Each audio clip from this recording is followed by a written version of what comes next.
आइए मूसा अलैहिस्सलाम का शैतान से आमना सामना, मुलाकात शैतान से। क्या क्या बातें हुई, क्या हुआ, क्या इंसानों को कैसे बहकाता है, कैसे गुनाह में मुब्तला करता है हम सबको शैतान। वो अपना राज खुद बता दिया मूसा अलैहिस्सलाम को। रोहेल भाई की वीडियो है, कितनी खूबसूरत वीडियो है। आप लोग आखिर तक देखें, आपको बहुत पसंद आएगी वीडियो। बिस्मिल्लाहिर्रहमानिर्रहीम। अल्लाह के नाम से शुरू करता हूँ जो शहरक से भी ज्यादा करीब है। तमाम नाजरीन को रोहेल वॉइस चैनल में दिल की गहराइयों से खुशामदीद और खुलूस भरा सलाम। वालेकुम सलाम। इंसान की तमाम परेशानियां दो बातों की वजह से हैं। तकदीर से ज्यादा चाहता है, वक्त से पहले चाहता है। बिल्कुल। नाजरीन अग्रामी, आज की हमारी वीडियो हजरत मूसा अलैहिस्सलाम की शैतान से मुलाकात। आइए आगे बढ़ते हैं।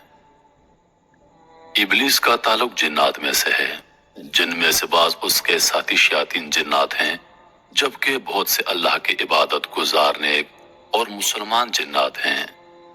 इंसान को अल्लाह ने महदूद नजर से नवाजा है, यानी वो जिन्नात को बराह रास्त नहीं देख सकता। यही वजह है कि उनमें से बाज शयातीन हमारे इर्द गिर्द हमारे दिलों में वसवसा डालने को मौजूद रहते हैं, मगर हम उनको नहीं देख सकते। लेकिन अंबिया कराम अलैहिस्सलाम को अल्लाह ताला के खास बंदे होने का शर्फ हासिल है, और बेशक अल्लाह ताला ने अपने बेशतर अंबिया अलैहिस्सलाम को लातादाद सिफात से नवाजा है, जिनमें से एक ये भी है कि अंबिया अलैहिस्सलाम न सिर्फ इब्लीस को देख सकते थे, बल्कि उनमें से बाज का उसके साथ बराह रास्त मुनाजरा भी हुआ है।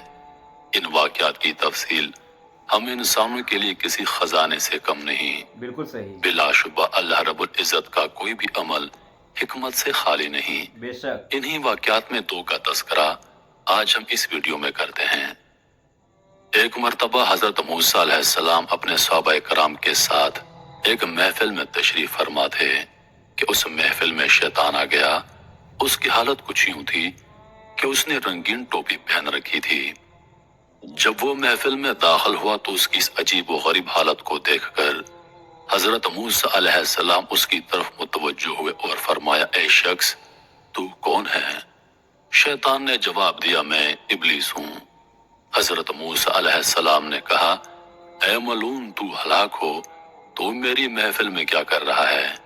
इब्लीस ने जवाब दिया, अल्लाह ताला ने आपको बड़ा मुकाम व मर्तबा अता फरमाया है, लिहाजा मैंने सोचा क्यों ना मैं भी आपकी महफिल में बैठूं।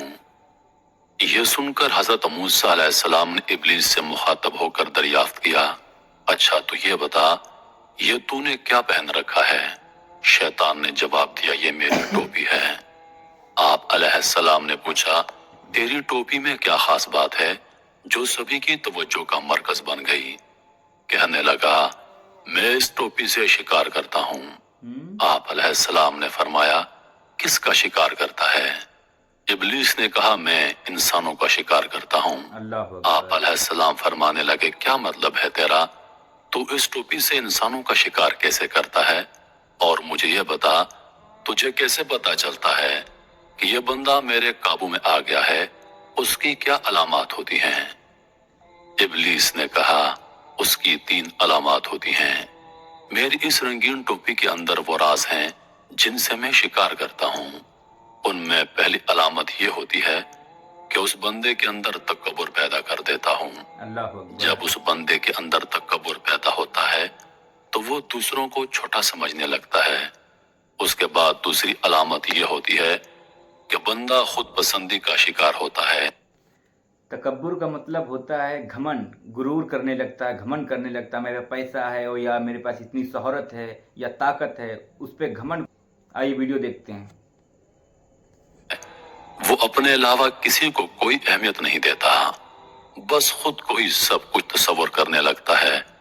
और तीसरी अलामत ये कि वो अपने गुनाहों से गाफिल हो जाता है, गुनाह करता चला जाता है और अपनी धुन में आगे बढ़ता रहता है। ये सोचता नहीं कि मैंने कितने गुनाह कर दिए। तो बस ये 3 अलामत जिसमें जाहिर हो जाएं, समझ लेना वो शख्स पूरी तरह मेरे काबू में आ चुका है। یہ سن کر حضرت موسیٰ علیہ السلام حیران ہوئے، لیکن ایک دم ابلیس نے کہا، اے حضرت موسیٰ علیہ السلام، میں آپ کو نصیحت کرتا ہوں۔ موسیٰ علیہ السلام نے فرمایا، کیا؟ شیطان کہنے لگا، اے موسیٰ علیہ السلام، میرے شر سے بچنا ہے تو 3 موقعوں پر محتاط رہو۔ آپ علیہ السلام نے اس سے وہ 3 موقع پوچھے تو کہنے لگا، پہلا یہ کہ عورت کے ساتھ کبھی بھی تنہائی میں مت بیٹھو، کیونکہ جب کوئی مرد کسی نامحرم عورت کے ساتھ تنہائی میں بیٹھتا ہے تو میں اس آدمی کا ساتھی بن جاتا ہوں بالکل اور صحیح۔ اسے غافل کر دیتا ہوں اور میں اکثر کامیاب ہو جاتا ہوں۔ دوسرا یہ، اگر تم اللہ سے کسی بات کا عہد کرو تو اسے پورا کر دو، کیونکہ جب عہد پورا کرنے میں دیر کرتے ہو تو میں اپنے وسوسوں سے اس عہد کو توڑنے کی کوشش کرتا ہوں اور میں اس میں بھی کامیاب ہو جاتا ہوں۔ اور تیسرا کام یہ کہ جب تم اللہ کی راہ میں کچھ صدقہ دینے کی نیت کرو تو فوراً دے دیا کرو، اگر تم اس میں تاخیر کرو گے تو میں اس تاخیر میں مزید اضافہ کرواتا رہوں گا، حتیٰ کہ وہ بھول جاتا ہے، اور اس صدقے سے جو نفع اس شخص کو ہونے والا ہوتا ہے وہ اس سے بے خبر رہ جاتا ہے۔ لہٰذا یہ 3 باتوں پر عمل کرو جو کہ کامیابی کا زینہ ہیں۔ ابلیس نے یہ 3 باتیں کہیں اور ایک دم کھڑا ہو گیا اور اپنا سر پکڑ کر کہنے لگا، ہائے افسوس، میں نے کیا کر دیا! اے موسیٰ، میں نے آپ کو وہ باتیں بتا دیں جو مجھے نہیں بتانی چاہیے تھیں، بالکل صحیح۔ کیونکہ آپ تو اللہ کے پیغمبر ہو اور اب آپ یہ ساری باتیں لوگوں کو پہنچا دو گے۔ اس طرح ان پر عمل کر کے ساری دنیا اپنے آپ کو بچا لے گی۔ بے شک۔ یہ کہتے ہوئے شیطان حضرت موسیٰ علیہ السلام کی محفل سے چلا گیا۔ اس کے علاوہ ایک مرتبہ حضرت یحییٰ علیہ السلام کی شیطان سے ملاقات ہو گئی۔ شیطان آپ علیہ السلام کو دیکھ کر کہنے لگا، اے اللہ کے نبی، میں آپ کو ایک بات بتانا چاہتا ہوں۔ یہ سن کر یحییٰ علیہ السلام فرمانے لگے، تو کیا مجھے کوئی بات بتائے گا؟ تو خود جھوٹا اور مکار ہے، بالکل۔ مجھے تیری بات سے کیا فائدہ؟ بلکہ میں تجھے ایک بات کہنا چاہتا ہوں، وہ بات یہ ہے کہ جو تو لوگوں کے اندر فساد اور شیطانیت پھیلاتا رہتا ہے، تو مجھے یہ بتا، جو یہ ابن آدم ہیں، ان میں سے تجھے کس قسم کے لوگ ملے ہیں؟ تو اپنے شر پھیلانے کے تجربے سے مجھے بتا کہ تجھے کتنی قسم کے لوگوں کا سامنا کرنا پڑتا ہے؟ ابلیس بولا، ہاں، اگر میں ان لوگوں کو تقسیم کروں تو مجھے 3 قسم کے لوگ ملے ہیں جن سے میرا پالا پڑا ہے۔ ان میں سے پہلی قسم کے لوگ بڑے سخت لوگ ہوتے ہیں۔ یحییٰ علیہ السلام نے فرمایا، سخت سے تیری کیا مراد ہے؟ سخت سے مراد وہ لوگ ہوتے ہیں جن کو میں بڑی مشکل سے بہکا کر ورغلا کر ان سے گناہ کرواتا ہوں، لیکن بعد میں یہ لوگ اللہ سے توبہ کر لیتے ہیں اور اللہ اپنے وعدے کے مطابق ان کو بخش دیتا ہے۔ بے شک۔ پھر میں دوبارہ ان سے گناہ کرواتا ہوں اور وہ دوبارہ توبہ کر لیتے ہیں، اللہ کو راضی کر لیتے ہیں۔ یہ لوگ بڑے سخت ہوتے ہیں۔ یہ ہمارے لیے کافی پریشانی کا باعث ہوتے ہیں کہ وہ گناہ بھی کرتے ہیں اور توبہ کر کے پاک ہو جاتے ہیں۔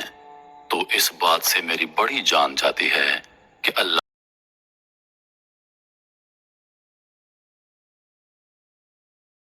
جائے، لیکن ہم مایوس نہیں ہوتے، ہم اسے بہکانے میں لگے رہتے ہیں، کیونکہ وہ ہمارے بہکاوے میں آتا رہتا ہے، لیکن وہ ساتھ میں توبہ کرتا ہے تو یہ ہمارا مقصد بھی پورا نہیں ہوتا۔ اس لیے یہ لوگ ہمارے لیے بڑے سخت ہوتے ہیں۔ اس کے بعد دوسری قسم کے لوگ گیند کی مانند ہیں، یہ مکمل ہمارے اختیار میں ہوتے ہیں، ہم جتنا مرضی ان سے گناہ کروا لیں یہ کرتے رہتے ہیں اور اللہ کے عذاب کا بھی انہیں کوئی احساس نہیں ہوتا۔ یہ ہمارے پسندیدہ بندے ہوتے ہیں۔ اس کے بعد تیسری قسم کے لوگ وہ سچے اور نیک بندے ہیں جن کو ہم جتنا مرضی چاہیں ورغلا لیں لیکن وہ نہیں بہکتے، یہ اللہ کی بندگی سے کبھی غافل نہیں ہوتے۔ یہ لوگ تقوی کے اندر اتنے سخت ہوتے ہیں کہ ہم ان کے قریب نہیں جا سکتے، کیونکہ وہ اللہ کی ایسی پناہ میں ہوتے ہیں کہ ہم ان کے قریب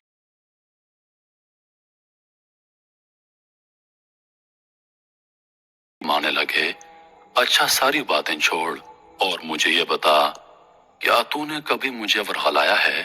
इब्लीस ने कहा, हाँ, एक मर्तबा। हजरत यहया अलैहिस्सलाम ने पूछा, मुझे बता कि कब? इब्लीस ने बताया, एक मर्तबा जब आप खाना खाने बैठे तो मैं उस खाने की लज्जत को लेकर आपके दिलो दिमाग पर बैठ गया और जितनी कुव्वत अल्लाह ने मुझे दी थी मैं आपको बहकाने लगा। आप जब खाना खाने लगे तो मैं आपके दिल में उसकी लज्जत को और बढ़ाता गया और आपने खूब पेट भर कर खाना खा लिया, जिसका नतीजा ये हुआ कि आपको गहरी नींद आ गई और उस रात आपकी तहज्जुद की नमाज जाया हो गई और इस तरह मैं आपकी उस रात की तहज्जुद की नमाज ना पढ़वाने में कामयाब हो गया। जब शैतान की ये बात हजरत यहया अलैहिस्सलाम ने सुनी तो फरमाने लगे, अच्छा तो शिकम सहरी से इबादत में भी खलल आता है, ये तो तूने मुझे पते की बात बताई। मैं आज के बाद ऐद करता हूँ कि आइंदा कभी पेट भर कर खाना नहीं खाऊंगा। यह सुनकर शैतान को गुस्सा आ गया और वो चीखता चिल्लाता हुआ हजरत यहया अलैहिस्सलाम की महफिल से भाग गया। मोहतरम अजीज दोस्तों, इंसान खता का पुतला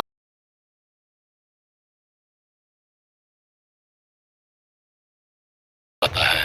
अल्लाह पाक इंसान को बार बार माफ फरमाता है क्योंकि अल्लाह पाक ने वादा किया है कि मेरा बंदा जब तक मुझसे तौबा करता रहेगा मैं उसकी तौबा कबूल फरमाकर उसको माफ करता रहूंगा। बेशक। लिहाजा मेरे मोहतरम अजीज दोस्तों, इंसान तो है ही खता का पुतला। कहते हैं कि जो गुनाह करके डट जाए वो शैतान और जो गुनाह के बाद तौबा कर ले वो इंसान होता है। बेशक, बिल्कुल सही। लिहाजा अजीज दोस्तों, अल्लाह पाक से तौबा कीजिए, गिड़गिड़ा कर अपने गुनाहों की माफी मांगिए। अल्लाह पाक हमको जरूर माफ करने वाली जात है। बेशक। और दूसरी बात अजीज दोस्तों, अपने अंदर से तकब्बुर को खत्म कर दीजिए क्योंकि ये शैतान की सिफ्त है। तकब्बुर करने वाला इंसान दूसरों को हकीर समझता है और हमेशा घाटे में रहता है। इन्हीं लफ्जों के साथ मैं इजाजत चाहूंगा इस उम्मीद के साथ कि सांसों ने वफा की तो अगली बार एक और वीडियो लेकर आपकी खिदमत में हाजिर होऊंगा। हमारी वीडियो पे अगर नए हैं आप लोग तो सब्सक्राइब करिए हमारे चैनल को, लाइक करिए, कमेंट बॉक्स में बताइए कैसी लगी वीडियो आपको।